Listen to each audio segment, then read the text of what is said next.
I want you to live until your knights take you to Avalon. There you will give the sword to the Watcher who is there now. Restore the balance." Arthur weakly shook his head. "I cannot do that. If you don't, I will let you die here and take the sword myself. You came here to restore the truce. Let the Watchers take the sword back. They will restore the balance for you." "Who are you?" Arthur demanded. "You've worked both sides of this conflict, betraying me and also betraying Mordred. Whom do you serve?" "Humans." Arthur said nothing for several seconds, digesting the implications of that answer. "You're a Watcher?" "I'm more than a Watcher," Morgana replied. "Give the sword to the Watcher of Avalon." Arthur's eyelids fluttered, his mind on the edge of unconsciousness. "Who are you?" he asked again weakly. Morgana didn't answer, and the eyes slid shut. She shoved the last piece of cloth into the final wound, staunching the seepage of blood. "This will help," she said. She looked up at Percival. "Take him to Avalon." Percival's eyes widened. "The island is said to be haunted." "Take him there," Morgana said. "It's your only hope for him." She turned in the direction that Gawain had been said to lie. "Where do you go?" Percival demanded. "To make sure Mordred is finished." As soon as Morgana was gone into the dark mist, Percival issued orders for 4 other knights to lift the stricken king. As they did so, Percival took the beautiful sword that had lain across the king's chest. Excalibur, the object that had started all this just a few years earlier. Despite battle, its edges were unmarked and keen. The pommel was unadorned, unlike many other great swords, but there was no doubting the sense of power and strength emanating from the weapon. Percival wrapped it in his cloak and held it tight as they moved to the north, heading toward the legendary island of Avalon. Morgana felt the pull of duty warring with the draw of love as she moved toward the diminishing sound of the fighting.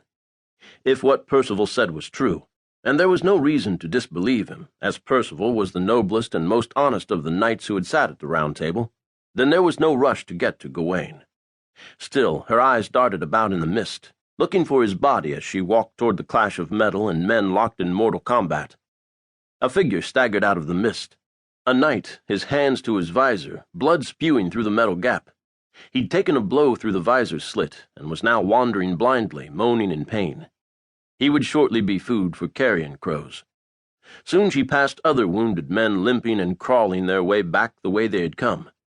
None she passed were unmarked, a testament to the ferocity of the fighting. Here and there she recognized a knight.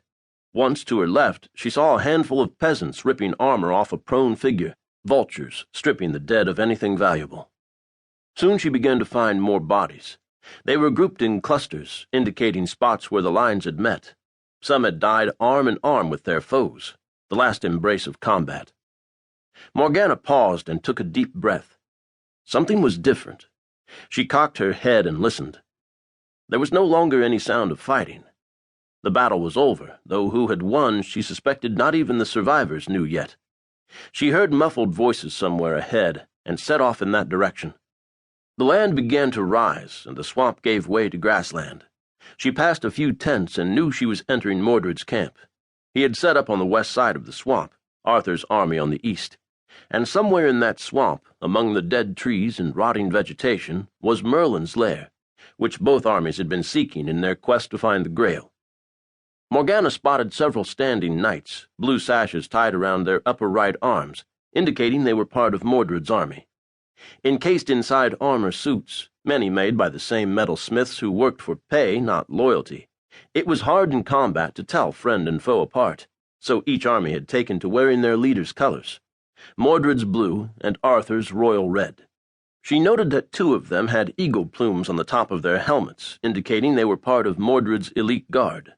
Guides. She would have to watch those 2 in particular. The knights were hovering over a prone figure in a once shining suit of armor. Etched into the metal on the chest was an intricate design of flying dragons that no armorer in England was capable of making. Mordred. Morgana knew that armor well. She walked into the camp as if she belonged. Without a word, the knights gave way, allowing her